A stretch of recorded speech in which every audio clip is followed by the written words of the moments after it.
As we get older, certain topics can feel a little off limits. Maybe they're not discussed at family gatherings or even with close friends. And when it comes to intimacy, well, sometimes it's easier to just avoid the conversation altogether. But here's the thing, your golden years should be just that, golden, filled with joy, connection, and yes, even pleasure. So let's talk about something that doesn't get nearly enough attention: oral sex after 60. Is it safe? Are there risks we should know about? And why don't doctors bring this up more often? If you've ever wondered about this, but felt too embarrassed to ask, you're not alone. Today, we're going to have an open, honest conversation. No judgment, just real talk. Now you might be thinking, at my age, does this even matter? Absolutely it does. Intimacy is a beautiful part of life, no matter how many candles are on your birthday cake. But like anything else, our bodies change. And that means being mindful of how we approach things, especially when it comes to our health. First, let's address the big question. Is oral sex safe after 60? The short answer is yes, with some important considerations. Just like any physical activity, it's all about being informed and taking the right precautions. For example, as we age, our immune systems aren't quite as strong as they used to be. That means infections can be a little riskier. So it's important to be aware of things like STIs, sexually transmitted infections. You might think, oh, that's not something I need to worry about at my age. But the truth is, STIs among seniors are on the rise. It's not about being fearful, it's about being smart. Another thing to consider, oral health. Believe it or not, the state of your mouth can play a big role in safety. Gum disease, cuts, or even just dry mouth, which becomes more common as we age, can create tiny openings for bacteria. That's why it's so important to keep up with regular dental checkups and practice good hygiene. And if you wear dentures, just make sure they fit well and aren't causing any irritation. Now let's talk comfortably. As we get older, our bodies don't always cooperate the way they used to. Maybe arthritis makes certain positions tricky, or fatigue sets in faster than it once did. That's okay. Intimacy isn't about keeping score or meeting some imaginary standard. It's about connection. If something doesn't feel right, communicate with your partner. Pillows for support, taking your time, or even just adjusting expectations can make all the difference. And here's something doctors don't always mention. Emotional safety matters just as much as physical safety.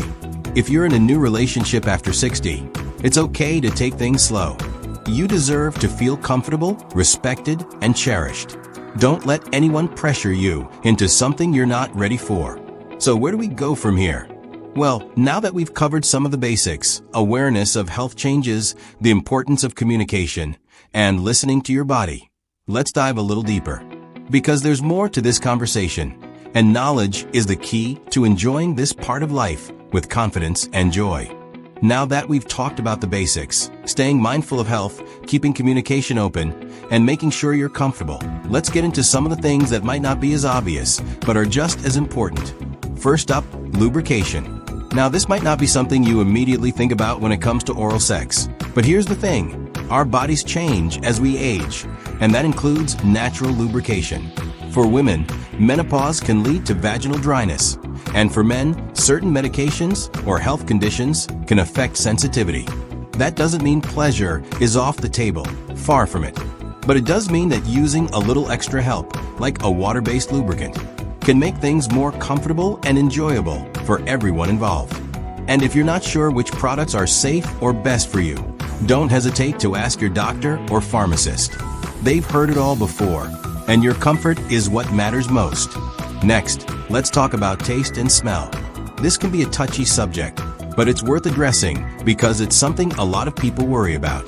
As we get older, hormonal changes, diet, and even medications can alter natural body chemistry. If you're feeling self-conscious, the good news is there are simple ways to manage this. Staying hydrated, eating a balanced diet, think fresh fruits and veggies, and avoiding strong-smelling foods like garlic or onions before intimacy can make a difference.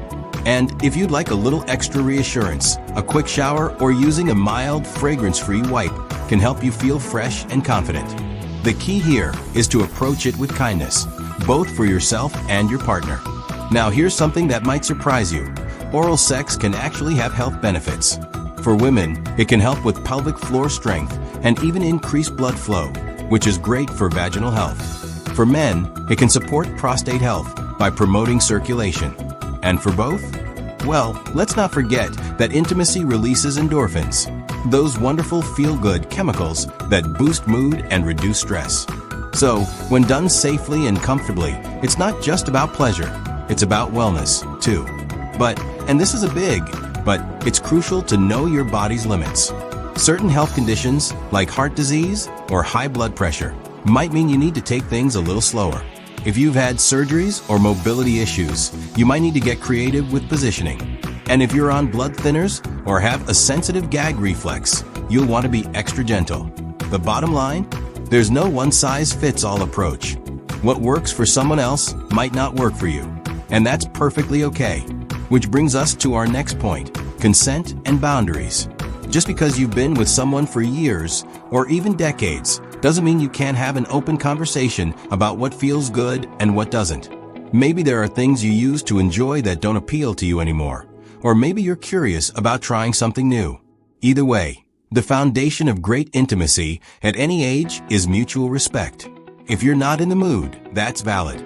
If you want to take a break, that's valid too. The best experiences happen when both people feel heard and valued. So, where does that leave us? We've covered the practical side, lubrication, hygiene, health considerations, and the emotional side, communication, consent, and confidence. But there's still one more piece to this puzzle, and it's one that can make all the difference in how you approach intimacy after 60. Let's talk about it. So far, we've covered a lot, from the physical aspects like lubrication and health considerations to the emotional side of communication and boundaries.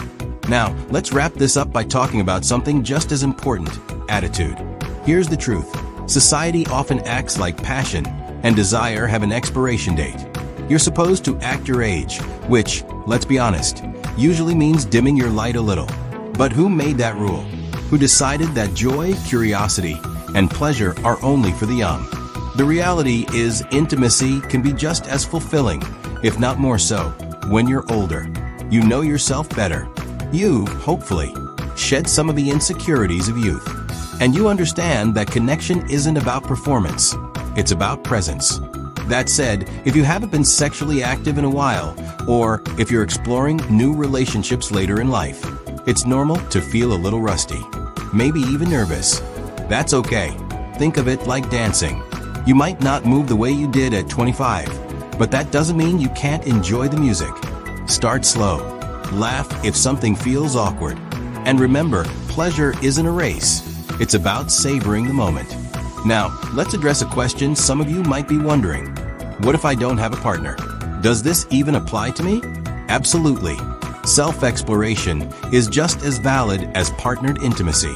In fact, it's a great way to stay in tune with your body's changing needs and desires. There's no right way to experience pleasure, as long as it feels good to you. Before we close, let's recap the key takeaways. Safety first. Be mindful of STIs, oral health, and any medical considerations. Comfort is key.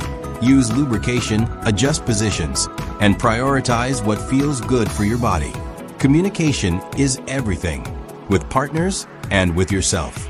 Speak up about boundaries, and don't be afraid to ask for what you want. Attitude matters. Embrace this chapter of your life with curiosity and confidence.